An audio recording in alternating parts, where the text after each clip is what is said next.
ট্যাংরা কাণ্ডে বাড়ছে রহস্য। ট্যাংরা কাণ্ডে খুনের মামলা রুজু করা হয়েছে ইতিমধ্যেই। অজ্ঞাত পরিচয় আততায়ীর বিরুদ্ধেই রুজু করা হয়েছে মামলা রুজু করেছে কলকাতা পুলিশ। স্ক্যানারে বাড়ির দুই ছেলে অভিষিক্তায় ঘটা দুর্ঘটনা নিয়েও ইতিমধ্যে একাধিক প্রশ্ন উঠতে শুরু করেছে। নজর ঘোরাতেই কি পিরালে গাড়ির ধাক্কা, সেই প্রশ্নও কিন্তু ইতিমধ্যেই উঠছে। ঘটনাস্থল পর্যবেক্ষণের পর উঠে এসেছে একাধিক প্রশ্ন। তিন আততায়ীর বয়ানে মিসিং লিঙ্ক। ট্যাংরা কাণ্ডে আজ ময়না তদন্ত। আমরা গতকালই দেখেছি ট্যাংরার বাড়ি থেকে 3 জনের রক্তাক্ত দেহ উদ্ধার করা হয়েছিল। হাতে শিরা কাটা অবস্থায় 2 গৃহবধূর দেহ উদ্ধার এবং 3টি ঘর থেকেই 3 জনের দেহ উদ্ধার করা হয়েছিল এবং তাতেই একাধিক রহস্য রয়েছে।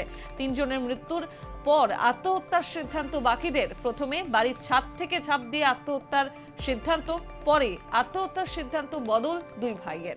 নাবালককে সঙ্গে নিয়ে এরপর গাড়ি দুর্ঘটনার সিদ্ধান্ত। পুলিশের কাছে দাবি আহত চিকিৎসাধীন এক ভাইয়ের। ট্যাংরা কাণ্ডে রমিদের বাবার অভিযোগ, হরিদেবপুরে রমিদের বাড়ির ক্যামেরার সামনে কিছু বলতে নারাজ রমিদের পরিবার।